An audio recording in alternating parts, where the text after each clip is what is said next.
Bueno, entonces abordamos la segunda parte que nos prometió el maestro Jan Grande en su taller. Estábamos hablando los últimos momentos de su amistad con el maestro Carlos Granada, cómo ellos se insertan en estos años tan tumultuosos que son los años 60, este vínculo entre el arte y la política que no podía obviarse, que era imposible obviarse, que era imposible que artistas de una universidad pública pudieran quedar al margen de estos eventos que generan la revolución cubana. Maestro, por fuera de cámara nos decían que él hace parte de una generación muy importante de artistas que pueden considerar políticos, como Augusto Rendón, el maestro Alfonso Quijano, el maestro Pedro Alcántara, el maestro Darío Morales, Don Mejía, Lionel Góngora, Ángel Loja, ¿cierto? Rengifo. Maestro Rengifo. Entonces, Luis Paz. Maestro Luis Paz. Entonces, toda una generación. Irma Zárate. Nirma Zárate, Diego Arango. Diego Arango, inclusive, listo. Entonces, es una generación que están viviendo unos años, hacemos énfasis. Darío Morales. Sí, Darío Morales. Mi persona. Por supuesto, maestro. Entonces, la pregunta con que terminamos la primera parte es si nosotros podemos hablar de una diferencia cualitativa del arte político que se vivía en los talleres, que se vivía en las calles, que se vivía en las discusiones, que se vivía en los encuentros entre los artistas, y lo que se podría hablar hoy de arte político. Usted también por fuera de cámara un poco comentaba la incomprensión que tenía la crítica con respecto a que ustedes de pronto este movimiento era un poco parroquiano porque no conocía de pronto el minimalismo. Usted decía, sí, claro que conocíamos el minimalismo y muchos de los movimientos que están teniendo lugar en Estados Unidos, en Nueva York, en Europa, pero no les interesaban a ustedes. Y usted acaba de decir algo muy fuerte, ¿cierto? Y es, mire, realmente ese es un arte político, pero un arte político de derecha. Entonces, ¿por qué no nos elabora un poco esa reflexión, lo que es un arte político de derecha y un arte político de izquierda, como era el que estaban ustedes inmersos, con el cual estaban ustedes comprometidos en los años 60 y 70? Bueno, tú sabes que en los años 60 el mundo se dividía en dos, que era Estados Unidos y Rusia. Después apareció China. Pero en el fondo, esas dos concesiones del mundo eran lo que predominaban en toda la mirada intelectual y la mirada cultural del mundo. Che, la derecha de Estados Unidos y la izquierda de la Unión Soviética. Che, está claro que el arte también se dividía en esas dos miradas. Un arte investigativo, un arte, digamos, que construía a nivel de la forma, de la experimentación de la forma, del color, de, bueno, miles de cosas que tú, bueno, lo puedes encontrar en Kandinsky, lo puedes encontrar en muchos artistas, ¿verdad? Que no quiere decir que sea un arte despreciable, ¿no? De ninguna manera. Es un arte que indudablemente investiga y crea nuevas experimentaciones, nuevos conceptos, ¿verdad? Como lo hizo la Bauhaus, como lo hizo muchos movimientos que trabajaron dentro de la experiencia de lo ritual, dentro de la experiencia de lo visual, etcétera, etcétera. Por otro lado, había otro movimiento que buscaba de ser muy analítico, muy crítico, muy riguroso, donde se consideraba que el arte tenía que decir arte, era un arma para decir y para criticar. Y ahí viene todo otro grupo de artistas muy importante que utilizan, digamos, esa mirada. Pero está claro que hay distintas miradas, ¿verdad? Que en ese entonces eran muy contraria, ¿verdad? Muy, también hay que decirlo, muy ortodoxa de la aproximación, en el enfrentamiento. Y a la tú ves que el arte se divide, digamos, en esas dos miradas fundamentales. Pero nosotros una vez tuvimos una discusión muy grande con una curadora del Museo de Arte Moderno de Nueva York, donde nos decía eso: sí, usted hace política, pero esos artistas también hacen política dentro de su mirada. Y es cierto. Todo artista que crea tiene una mirada política. ¿A quién le sirve esa mirada? Ahí es donde viene la diferencia. Hay una mirada política de derecha, hay una mirada política de izquierda, hay una mirada política dentro de toda esa mirada mística, que no es ni de derecha ni de izquierda. El mundo indudablemente se ha versificado, y al versificarse se han abierto mucho las diferencias. Y tú lo ves hoy en día. Las diferencias son enormes. Tú estás en un núcleo social y tú puedes encontrar 10, 15 formas de ver el mundo, ¿verdad? Y ahora uno dice, sí, pero a mí me interesa solamente lo que yo digo. Sí, pero ¿y qué? ¿Y qué pasa? Sí, a mí me interesa lo que yo digo. Pero al decir que lo que a mí me interesa no quiere decir que los demás van a pensar lo mismo que yo. Ellos también van a decir, a mí también me interesa lo que yo digo. Pero estamos en un mundo hoy en día muy diversificado ideológicamente, donde cada uno tiene que hacer lo que uno considera que tiene que hacer, que es la posición con que uno crea su ética, con que uno crea su mundo, con que uno crea la mirada que quiere comunicar a los demás. Digamos que esa tarea me parece muy importante, tanto a nivel colectivo como a nivel individual. Es decir lo que uno cree, honestamente. Me parece que eso todavía es algo muy importante en el arte. Que sea en la pintura, que sea en el dibujo, que sea en el video, que sea en los nuevos medios, que sea por medios digitales, que sea por medio del cine, de todo lo que tú quieras. A mí eso no me parece maravilloso. Yo no tengo nada en contra de los medios. Todos los medios me interesan. Todos los medios con que yo puedo trabajar a nivel de la imagen me parece maravilloso. Pero yo, digamos que en principio no niego ningún medio. Todos los medios bien trabajados, bien concebidos, son maravillosos para crear imagen, para crear ideas, que a la larga es lo más importante, crear ideas. En el arte lo más importante es crear ideas. Una obra sin idea se vuelve una obra muy etérea. No se vuelve una obra contundente. Una obra bien hecha, pero sin ningún contenido, también se vuelve una obra muy etérea. Una obra que no dice, que no expresa, que no atrapa la mirada del otro y le hace esa pregunta del quehacer del arte. ¿Por qué todavía hay un quehacer del arte? ¿Por qué? ¿Qué vamos a decir con el arte? ¿Qué vamos a expresar con el arte? ¿Verdad?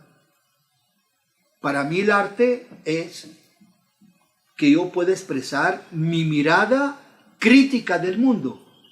Esa es una parte del arte. Hay otra forma, hay otras expresiones, hay otros artistas que manejan ese punto de vista de otra manera. Y es lo que está pasando hoy en día con las nuevas generaciones, digamos con la generación intermedia. A mí la obra de Miguel Ángel, de Restrepo, de Caro, de Doris Salcedo y de muchos otros, de Beatriz González, me parece una obra muy importante. Y busco de ser objetivo, por encima que muchos artistas no son objetivos, ¿me entiendes? Muchos artistas dentro de su mirada también se vuelven absolutistas, creen que ellos son los únicos, creen que ellos pueden juzgar a los demás, pueden descalificar a los demás. Lo que pasa mucho aquí en Colombia, hay muy poca objetividad, yo diría eso, ¿no? A mí me gustaría que los artistas tuvieran un poquito más de objetividad. Con eso no quiero decir que se vuelvan superficiales o que simplemente se vuelven pluralistas porque sí. No, hay muchos artistas que intentan crear un mundo y que ese mundo ha costado mucho trabajo y que a veces es muy importante reconocerlo y verlo, ¿me entiendes? Porque eso no le quita nada a nadie. Pues a mí me parece que hay muchos artistas jóvenes y muchos artistas ya de una edad intermedia que indudablemente están buscando con los nuevos medios, con una nueva mirada, de decir un discurso que realmente es muy importante en ese momento para la vida que vive culturalmente Colombia. Maestro. Ahí se maneja el video, se maneja la palabra, se maneja muchos conceptos distintos, ¿verdad? La fotografía, que ya tiene un estatus de... Ese es lo que nosotros, por ejemplo, en el Taller Cuatro Rojos, le dimos el estatus a la fotografía como obra de arte, que en ese entonces la fotografía no era considerada como una obra de arte, era considerada como un medio, digamos... Un instrumento de mirar el mundo, de los periódicos, de esa mirada, digamos, gráfica, ¿no?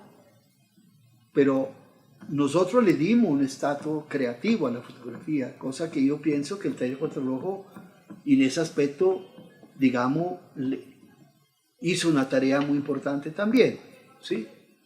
Maestro, volviendo, porque esto es muy importante para comprender pues la historia que usted está trayendo al presente, pero no solamente usted, sino los jóvenes, ¿cierto? Los historiadores jóvenes que están investigando sobre su obra, que están trayendo aquí al presente, es muy relevante en el sentido que nos ayuda a mirar, pues a comprender un poco qué es lo que está pasando en la actualidad. Y yo diría, digamos, usted ha puesto muy en claro que el arte político en los años 60 y los años 70 estaba configurado por una tensión entre la ex Unión Soviética y, digamos, Estados Unidos, el bloque angloamericano, ¿no? Y que eso determinó pues varias políticas. La política latinoamericanista en la que ustedes estaban comprometidos, la reivindicación de carácter político, pero también está lo que estaban haciendo en Estados Unidos, que usted ha acertado a decir que lo que nos menciona el curador, que ellos también hacen arte político. Entonces, ayer, claro, una política de derecha, y uno diría, bueno, el minimalismo es una política de derecha, ¿cierto? Que hay eso casi que le golpea pues a muchas de las tendencias del arte abstracto, del arte autónomo, ¿cierto? Que estaban defendiendo unos principios un poco quizá muy de derecha y que eso no se hablaba mucho. Entonces la pregunta mía, ya maestro, le doy la palabra, la pregunta mía es, al reducirse, al suspenderse esa polaridad entre la Unión Soviética y los Estados Unidos, en donde queda los Estados Unidos prácticamente como el líder hegemónico mundial, dice, ¿dónde queda la política en el arte? ¿Tenemos una política de izquierda o tenemos una política de derecha? Que es lo que yo diría, que yo sospecho que el arte contemporáneo en Colombia, y usted seguramente me va a reprochar, porque si no me meta por allá en ese berenjenal, yo casi que diría que el arte político de Colombia está siguiendo esa tendencia internacional después de 1989, que es un arte político de carácter un poco capitalista, es decir, casi que de derecha. Mira, primero la pregunta es demasiado extensa, la tuya. Yo te pido el favor que sea un poquito más directo, porque si no la pregunta abarca demasiadas cosas, es muy difícil contestar, porque no es fácil contestar, porque yo pienso que nosotros hemos salido también de los años 60, donde hubo mucha demagogia, donde hubo muchas opiniones verticales, y uno también ha aprendido de eso, ¿no? Porque uno no es un monolito, uno aprende de sus propios errores, de su propia acierto, de su propia vida. La vida le va enseñando a uno muchas cosas, ¿verdad?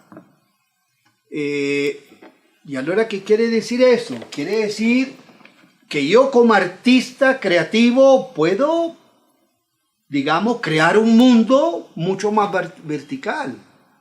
Pero ese mundo vertical no lo puedo llevar a un mundo externo donde hay tantas miradas y donde de pronto hay tanto artista también que trabajan muy seriamente. Yo no puedo, para darte un ejemplo, yo en Colombia, teniendo mi posición como artista, digamos, comprometido con una sociedad, con una crítica social, con una obra testimonial, y en un momento dado no puedo negar una obra de Carlos Rojas, o del maestro Negré, o del maestro Santiago Cárdenas, o de otro artista que trabajan seriamente un mundo por encima que hay contradicciones. Pero no puedo decir, esa gente no, esos artistas no valen nada. Sería una cosa demasiado simple. Sería un trabajo. No quiere decir que en un debate yo pueda debatir con ellos las posiciones que ellos tienen. Pero no lo puedo olvidar que ellos existen. Y lógico, existen.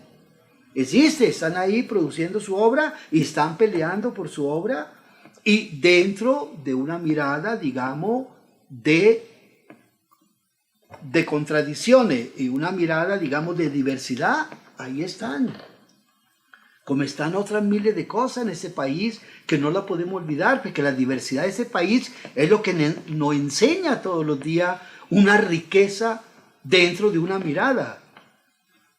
Tenemos un país muy diverso y nosotros ¿qué? Nos volvemos así monolitos y radicales cuando tenemos también una mirada diversa. No quiere decir que cada uno construye su mundo y lucha por su mundo. Pero luchar por su mundo no quiere decir descalificar al otro, porque eso es lo que hizo Marta Traba en un momento dado. Sí, de acuerdo. Y es lo que han hecho muchos artistas aquí, que para salir a ellos descabezan al otro. ¿Y eso qué es? Pero maestro, es que... No podemos descabezar. Podemos dialogar y podemos debatir. Pero descabezar es muy fácil. Es la forma más fácil, más tajante. Decir, bueno, ese tipo no vale nada porque no piensa igual a mí. ¿Cómo así? Sí. Nosotros no podemos caer en ese error. De acuerdo.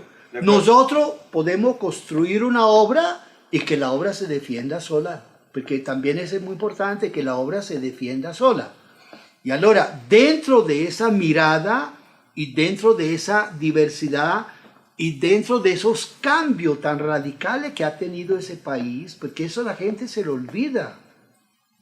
La gente cuando habla se olvida lo que era la Colombia de los años 60.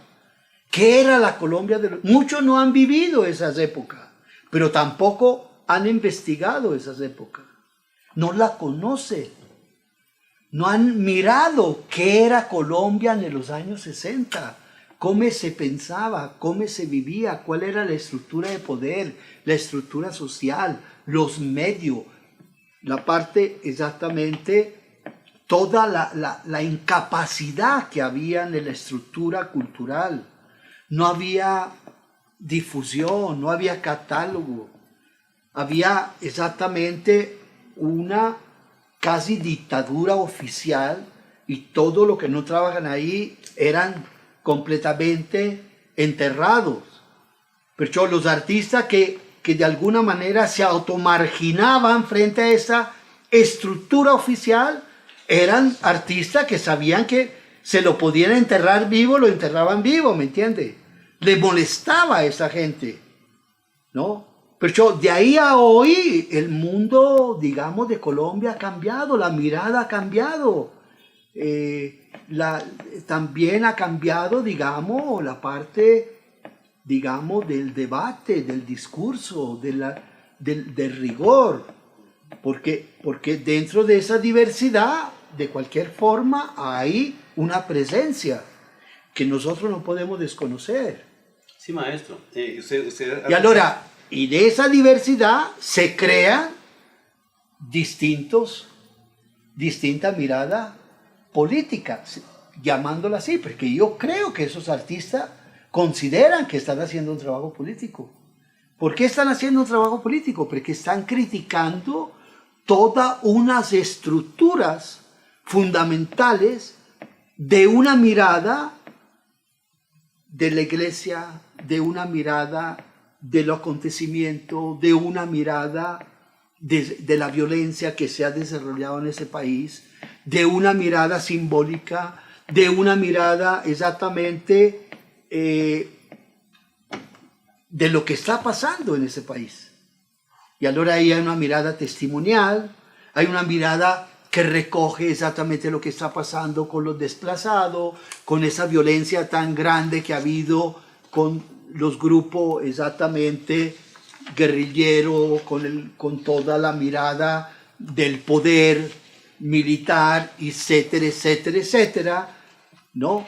Y ahora se va recogiendo de distinta manera, como lo hace, digamos, una Beatriz González, ¿verdad? La Beatriz González siendo una mujer, digamos, que formada muy intelectualmente, que viene de una élite no muy pobre, pero hace un trabajo muy interesante dentro de una crítica, dentro de un trabajo que refleja su país. Eso le pasaba a Visconti. Visconti era un noble, pero siendo noble, hizo unas películas maravillosas, ¿no?, de crítica, de análisis. Eso no es un problema de casta social. Es un problema que cualquier persona sensible, con una madurez, digamos, intelectual y muy formada, puede crear una obra muy importante, maestro, y muy crítica. Seguramente quienes nos van a ver, realmente me reprocharán si no le preguntara esto. Usted ha hablado de que hay una diversidad, y yo estoy de acuerdo con eso, nadie estaría de desacuerdo con eso. Sin embargo, yo tendría la impresión, muchas tenemos la impresión de que precisamente los conflictos por los cuales todavía atraviesa Colombia, porque no han logrado canalizarse bien, es precisamente porque se ha negado esa diversidad. Y yo casi que pensaría, maestro, que cuando usted dice que en los años 60 las entidades oficiales ejercían una dictadura sobre los artistas, que los artistas se automarginaban, etcétera, como una respuesta, ¿cierto?, a estas imposiciones, uno diría, lo podría plantear casi como una hipótesis.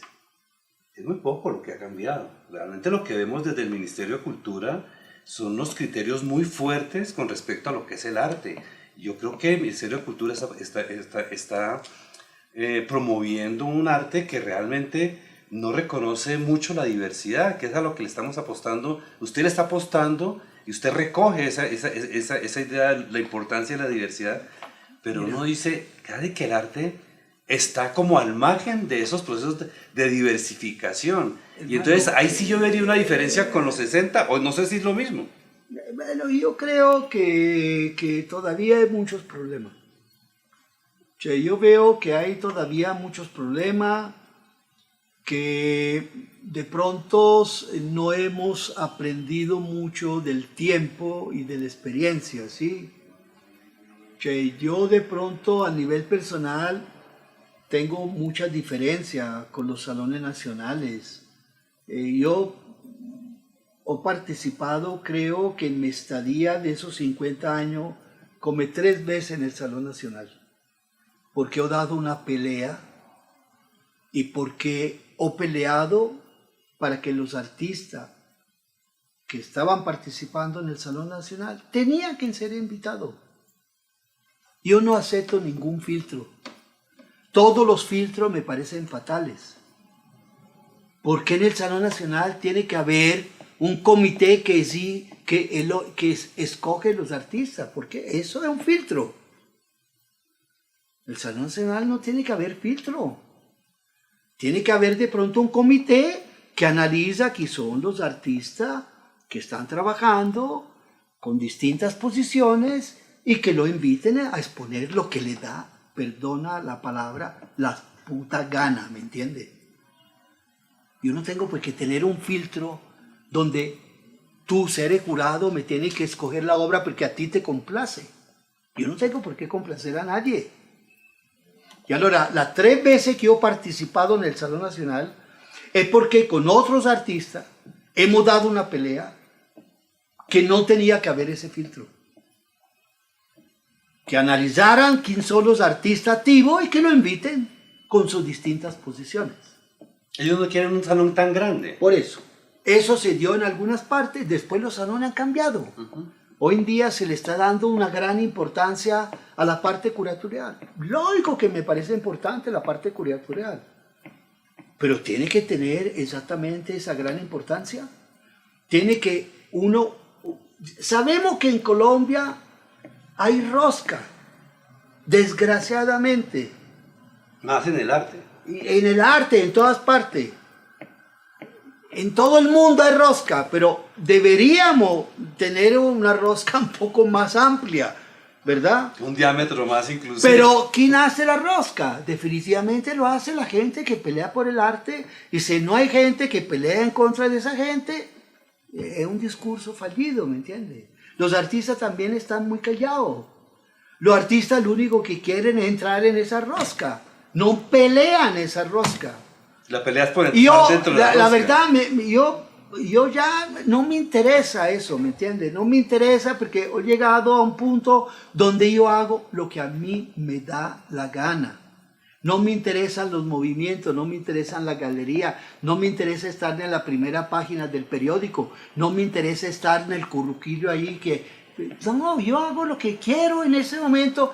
Me logré esa libertad de hacer lo que me da la gana y de alejarme también un poco de un mundo del arte que realmente a veces me indigna, porque para no decir que a veces me da asco, ¿no? Toda esa intrígula del arte realmente no me interesa. Yo creo que la gente debería tener una madurez mucho más allá de sus propios intereses, una mirada más amplia, más enriquecedora. Tú has visto que el Salón Nacional se volvió un arco iris. Todos los días es como un camaleón, le cambian. ¿Por qué no crean distintos salones? ¿Por qué no hacen un Salón Nacional con carácter nacionales? Donde ahí entra toda la diversidad. Lógico, ellos dicen, sí, pero eso existe, porque las regiones, aquí y allá, yo puedo decir algunas cosas incorrectas porque no estoy muy metido en eso, porque ya no me interesa. ¿No? De pronto es una equivocación mía, porque debería estar más atento a eso, ¿verdad? Pero no quiere decir que se pueda hacer un salón donde solamente se muestre video. ¿Por qué no? Rico. Se puede hacer un salón donde se muestra solamente el arte abstracto. ¿Por qué no? Maravilloso.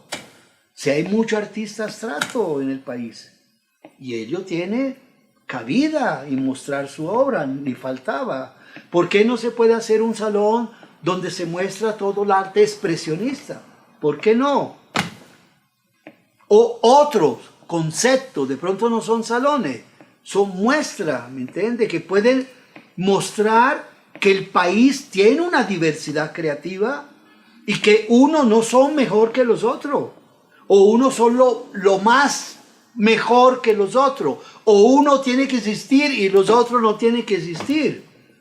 Que ese es un poco lo que planteó Marta Traba cuando descabeza a toda unos artistas importantes que hicieron un trabajo importante en el momento que lo hicieron y que lo descabezaron para crear otro mito y otros rectores del arte. Qué berraquera. La historia del arte es importante. Y la historia del arte es importante por eso, porque hay evolución, porque hay nuevos conceptos, porque hay nueva mirada, porque hay nueva forma de ver el arte, pero no quiere decir que todo un grupo de artistas que vivieron una época no fueron importantes, ¿me entiendes? Fueron importantes. Ahora, quiere decir también que hubo de pronto artistas que hicieron una obra mucho más estructurada y que de pronto puede ser más interesante, pero eso no le da el derecho a descabezar a esos artistas que de alguna manera hicieron historia en el país. Maestro, usted acaba casi que en su última intervención casi que acaba de sugerir un modelo de salón nacional, un salón nacional diverso, que sea expresión de la diversidad de Colombia y que inclusivo, ¿cierto? Que haga justicia, ¿cierto? A muchos de los Mira, che, me parece muy bien que tú lo recojas. Y lo he dicho muchas veces, me han tachado que era un artista conservador. Realmente a mí no me interesa que me tachen o no me tachen, ¿me entiendes? A mí me parece que un salón nacional tiene que reflejar una mirada del arte a nivel nacional. Hoy en día dice que todo el trabajo de la región, de curatura, es lo que hace. La verdad, no sabría decirte si es cierto o no es cierto en ese momento, porque no lo tengo muy claro, ¿me entiendes? Lo único que tengo claro es que hay un grupo de curadores donde muchos son afines, de pronto hay uno o dos que no son afines, que escogen lo que es el arte hoy en día en Colombia. Pucha, me parece que es una tarea bastante compleja, porque tú ves últimamente de los salones nacionales que artistas de renombre, con eso no quiero decir que sean buenos o sean malos, ya no participan en el salón nacional. Ya eso pasó hace mucho tiempo atrás, que ningún artista participaba con cierta trayectoria, participaba en el salón nacional, ¿no? Por eso se dieron esos grandes debates, porque una vez a mí, con Beatriz González, con Galador Carbonell, con todo un grupo, nos llamaron a enfrentarnos en el comité que escogía los artistas, y la primera pregunta fue: ¿por qué ustedes no participan en el Salón Nacional? Y todo en coro casi dijimos: porque no nos interesa que exista un comité que sabemos que tiene problemas muy subjetivos, que nos diga qué es lo que tenemos que hacer o nos rechacen. Nosotros no vamos a dar papaya en eso, porque cada uno de nosotros sabe dónde está y lo que hace, ¿verdad? Y yo no le voy a dar papaya a un grupo de mérito a que analicen lo que yo hago y me lo rechacen, porque eso era lo que pasaba en un momento dado. Yo ese placer yo nunca le lo he dado a ninguno. Lo mismo pasó con la Bienal de Coltejera. Hasta que a mí me invitaron, fui. Cuando pusieron ya el comité, chao, no volví a participar. Porque no me interesa. Lo que yo hago, y eso puede ser, digamos que la gente puede pensar que eso es arrogancia. Que no es arrogancia. Es que uno, cuando trabaja profesionalmente, uno es un profesional. Y yo no voy a poner mi trabajo en mano a veces de unos ineptos, ¿verdad? Porque ellos piensan de distinta a mí, ahora me tallan la cabeza, qué berraquera. Y ahora uno dice: no, qué pena contigo, usted no, ese derecho no te lo voy a dar. No participo más, y se acabó el problema. Maestro, el gran debate, precisamente en torno a los salones, pero en torno al arte en general, yo creo que en todas las épocas, es cuáles son los criterios que hacen visible un determinado grupo de artistas. Porque digamos... tú que eres historiador, ¿sí? Sabe perfectamente que la verdad no la tiene nadie. Y menos en el arte. ¿Y cómo organizar No tiene la verdad nadie tiene la verdad, y tú lo ves. Tú lo puedes ver con Picasso, los grandes académicos, especialistas, cuando censuraban a Picasso en los salones nacionales de París. siempre todo el mundo se ha equivocado. La verdad no existe. Existe concepto, existe rigor, existe análisis por encima de lo que uno piensa. Cuando uno piensa y solamente trabaja con ese concepto, casi siempre se equivoca. Porque no hay una mirada, ¿verdad? Cuando tú quieres organizar un salón nacional, tú no puedes organizar un salón solamente con la mirada mía. Porque tú sabes que la mirada mía es parte de una diversidad de muchas otras miradas y que la gente juzgue todas las miradas y verá con quién se queda, ¿me entiendes? Pero yo no le puedo imponer una mirada como muchas veces pasa aquí en los salones nacionales. Pasó en el Que no me quiero meter realmente en esa polémica, porque es una polémica tan obvia y tan simple que uno lo único que hace cuando uno habla de eso es hacerse enemigo, ¿me entiendes? Yo ya enemigo no me interesa hacerme enemigo de nadie. Uh-huh. Los enemigos son una gastadera de tiempo y te dan cansancio, ¿me entiendes? Ya, ¿enemigo de qué? Que cada uno piense lo que le da la gana. A mí toda esta infraestructura realmente ya no me interesa. No me interesa. Yo lo que quiero es hacer mi obra, trabajar lo mío. Yo siempre he trabajado por fuera de la galería. Con eso no quiere decir que no creo en la galería. Pero ¿cómo creo en la galería? Que trabajo con ello y del momento que se acaba la exposición, enseguida retiro mi obra. Que nadie me representa. ¿Me entiende? ¿Por qué? Porque también he visto que en ese país no hay una galería que dice me interesa su obra por esto y esto y esto y me interesa que usted trabaje conmigo. Con la libertad, porque hemos visto también, tenemos mucha experiencia con artistas de izquierda española que la galería lo han jodido. Por ejemplo, un genovés, un artista de izquierda español, y en un momento la galería vendió tanto cuadro que genovés fue condenado a trabajar 20 años las mismas imágenes, casi para volverse loco. Pero digamos, ese es un mundo aparte, pero es la infraestructura del arte, ¿me entiende? Y ahora yo realmente, ¿qué he hecho en mi vida con el arte? Enseñando, la enseñanza me ha dado como una estabilidad económica para hacer lo que a mí me da la gana con mi arte. Y esto le doy mucha gracia a eso, porque la verdad me ha liberado de vender mi obra o de hacer obra para buscar de venderla. O he hecho la obra que a mí me ha dado la gana, con los aciertos, sin acierto, póngale todo la randela que tú quieres. Pero no me he mezclado. No he realmente caducado frente a mi producción artística. No he hecho concesiones a nadie.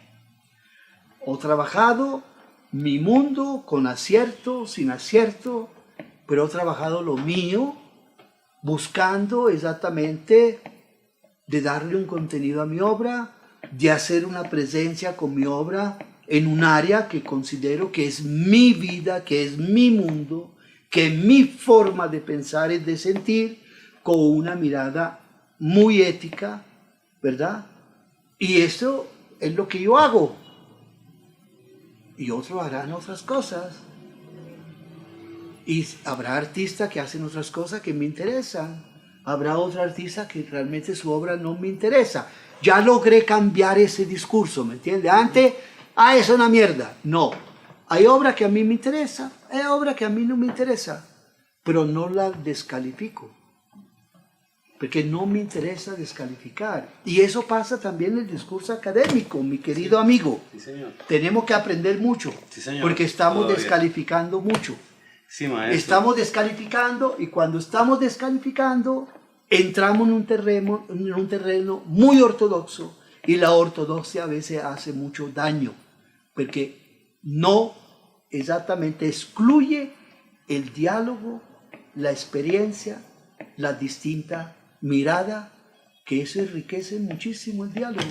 Son preguntas, maestro, que estamos haciendo desde la crítica, este diálogo con los artistas, un poco preguntamos sobre las políticas culturales, preguntamos sobre la política de los artistas en general, y bueno, ya pues le agradecemos, maestro, estas dos charlas que tuvimos con respecto al arte colombiano. Usted nos ha mostrado la relevancia de su presencia en los últimos 50 años en Colombia, como artista, como activista, como académico, como asesor gráfico, ¿cierto? Como guía de muchos jóvenes artistas, y se sigue, lo voy a decir un poco coloquialmente, tan campante, sigue muy joven, muy actual, y reivindicando un piropo, la verdad. Su propósito, casi que usted manifiesta No, lo que quisieran todos los artistas. Soy libre para crear. Bueno, lo que hemos hablado aquí es realmente un abriboca de muchas cosas que a veces se quedan en el tintero, y los problemas son todavía mucho más complejos, ¿no? Casi siempre en la entrevista muchas cosas se olvidan o no se hablan, y eso es un poco un diálogo que debería ser mucho más largo, porque la verdad uno nunca logra expresar con claridad ciertos puntos que uno considera que son fundamentales y son muy importantes. Y no solamente eso, y todavía hay mucho que aprender. Sí, claro. Yo pienso que todavía uno tiene muchas cosas que aprender, y también, no solamente de aprender de uno mismo, también de los demás. Hay que empezar a escuchar, hay que empezar a mirar el otro. La modernidad está radicada en la mirada del otro, ¿verdad?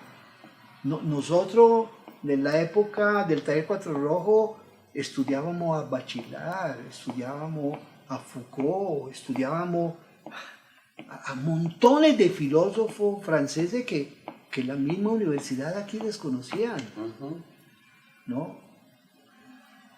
Maestro, usted...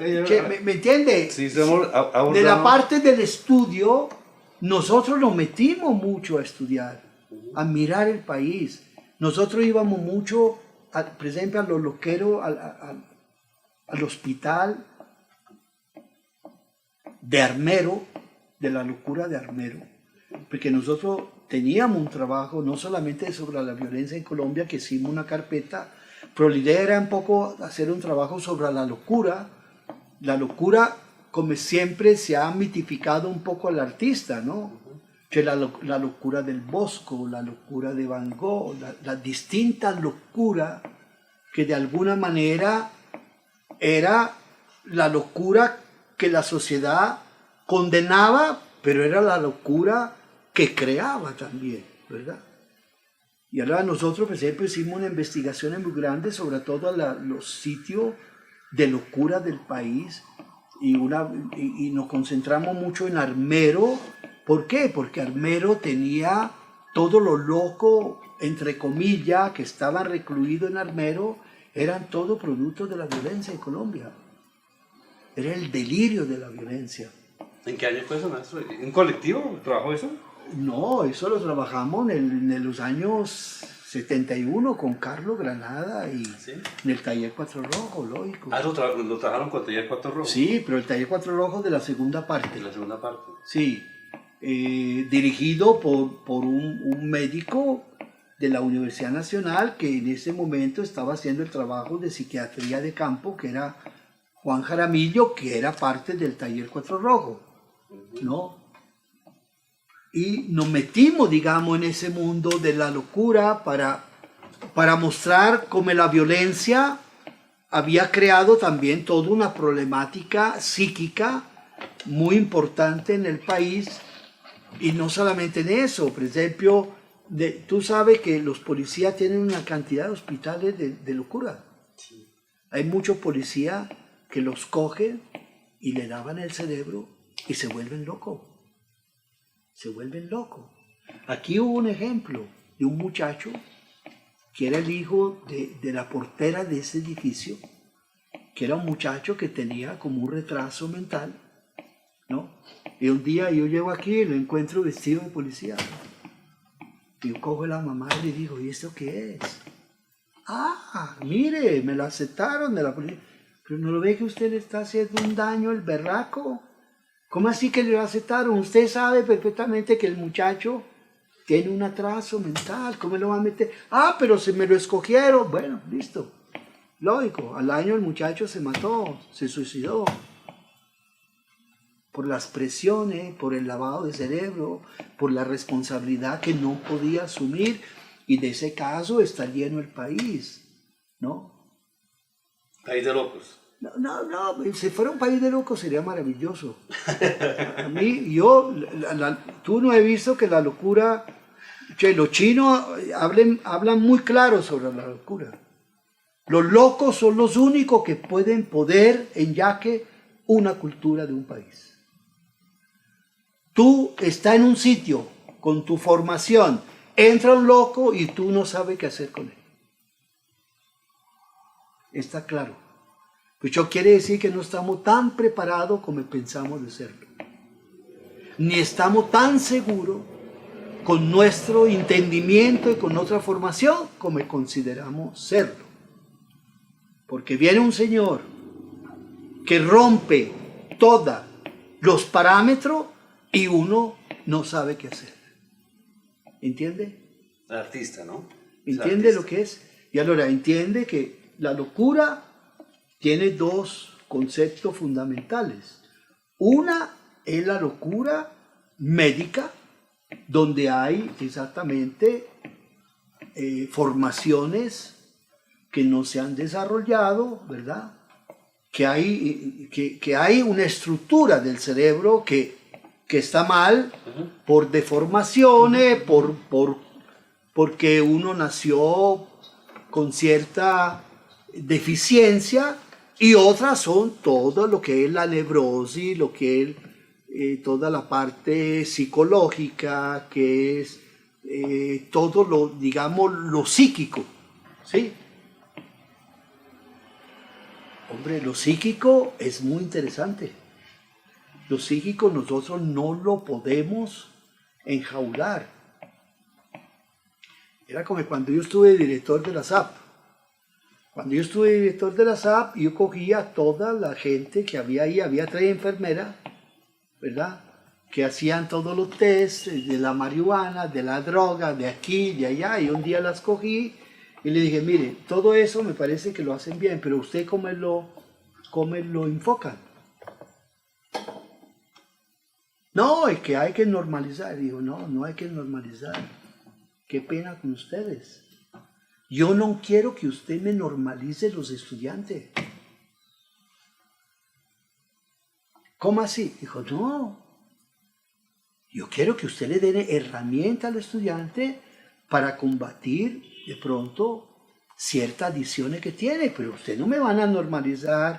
Los estudiantes, eso es lo que ellos tienen que convivir con su esquizofrenia, con todos los problemas psíquicos que son la motivación de una mirada distinta. Pero no de una mirada enferma, no, una mirada distinta. De acuerdo. Muy Foucaultiano ese enfoque. Pero lógico, él le dije, pero hermano, sí, no me normalice a nadie, por favor. Hágale entender que de pronto la adicción de ciertas drogas le pueden joder su comportamiento, que pueden buscar exactamente alucinaciones de otra manera en su propio trabajo, en su propio discurso. Pero no me busquen de normalizar a nadie, pues esa Academia de Arte no es para normalizar a nadie. Aquí lo que tenemos que dar libertad a toda la parte psicológica del ser humano en su distinta fase.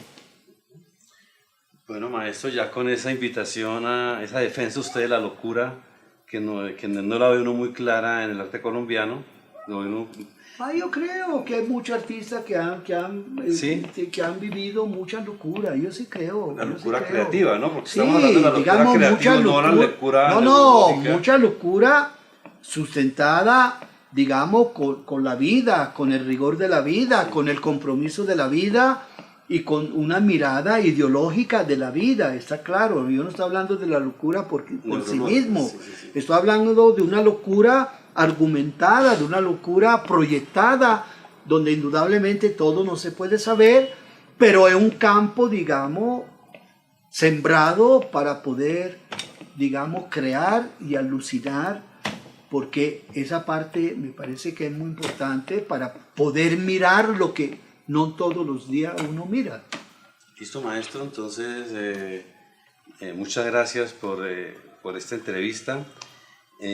Pues cabe esperar que la SAP, la Facultad de Artes de la Universidad Distrital, en la cual usted todavía es profesor, pero que también fue director, le están preparando una pequeña retrospectiva, un poco pensando en esos 50 años que, pues, como decíamos al comienzo de la primera parte, pues nosotros no podemos pasar por alto. Entonces, muchas gracias, maestro, por este gesto. No, está bien. Gracias. Me encanta la retrospectiva, por eso que la acepté. Sé que hubo alguna divergencia de la SAP, bueno, no importa, cada uno puede expresar lo que quiere. Los homenajes en general, no es que los detesto, no me gustan mucho porque lo hacen sentir más viejo y cada día más viejo. Entonces está muy joven, maestro. Y cada vez los homenajes siempre lo hacen cuando uno está a punto de partir, no lo hacen antes, ¿no? Que eso también que no es el caso suyo, el caso suyo es una excepción. Que es una jartera, porque tú has visto que aquí los artistas se mueren y lo entierran con todo. Es despiadada realmente la mirada colombiana, y eso también tiene su interés, ¿no? Esa que no deja nada parado, ¿no? Pero a veces es muy dura como artistas que han sido importantes, que le han dado, digamos, un contenido en las artes plásticas, que han peleado, que han luchado, se muere y de pronto lo entierran con todo. Se olvidan de ello con una facilidad impresionante. ¿No te has dado cuenta? Sí, señor. Pero no va a ser el caso suyo, maestro. No, el caso mío va a ser peor. De eso no te lo olvides. No, eso no importa. Che, lo único que quede en la obra, si uno ha acertado bien y si no ha acertado también, no importa. Lo importante es que todo lo que uno ha hecho, lo ha hecho con inconsciencia. Lo ha hecho con una mirada, con una ética, y lo ha hecho exactamente sabiendo donde uno estaba, y ahí lo ha arriesgado. Se salió bien, se no salió bien, si la gente se lo olvida, si la gente lo acepta, eso ya es un problema que está en lo demás. Bueno, maestro, muchas gracias a Sofía Pérez, que estuvo acompañándonos con el sonido, a Ricardo Muñoz con la cámara, que hacen parte del grupo de investigación del laboratorio. Gracias nuevamente, maestro. Y estaremos atentos a ir a la exposición, a la inauguración de la exposición, de su retrospectiva.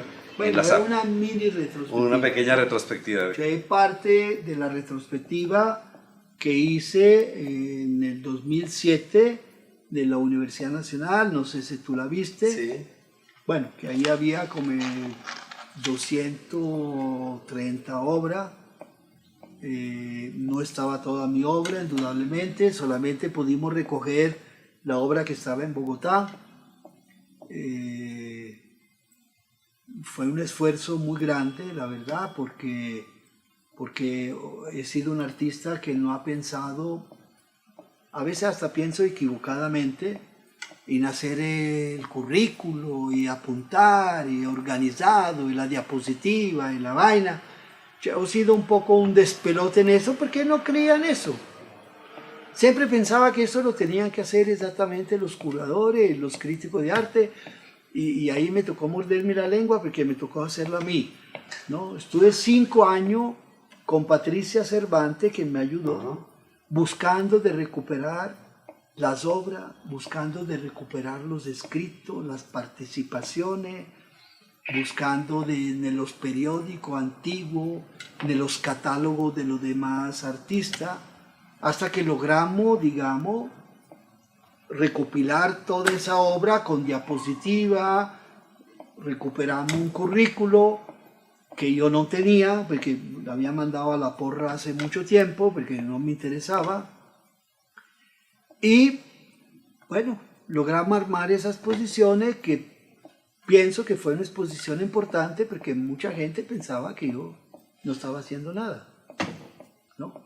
Haciendo muchas cosas, maestro. Lógico que hice un... Y haciendo cosas, como usted dice, con gesto libre, que eso es muy difícil que un artista pueda lograr. Es un gran, da mucho trabajo, muchos años de trabajo, como usted lo ha hecho. Muchas gracias, maestro. Y... muchos años de trabajo, lo ha dicho. Sí, señor. Yo trabajaba tiempo completo en el Anacho y a las 7 de la noche, por 40 años, me ha encerrado aquí hasta las 3 o 4 de la mañana haciendo mi obra o ayudando a hacer gráfica a los demás artistas. Todo un ejemplo para las nuevas generaciones, maestro. Bueno, muchas gracias. Bueno, ha sido un ejemplo para las generaciones, un ejemplo también para uno, porque uno también ha aprendido muchas cosas, digamos, en ese oficio, ¿no? Estar cerca de los artistas, dialogar con ellos, dialogar la construcción de la obra de ellos, por encima que eran obra distinta y mundo distinto, ha sido realmente muy grato y ha sido un aprendizaje muy grande. Tengo que admitirlo. Bueno, maestro, muchas gracias. A ustedes.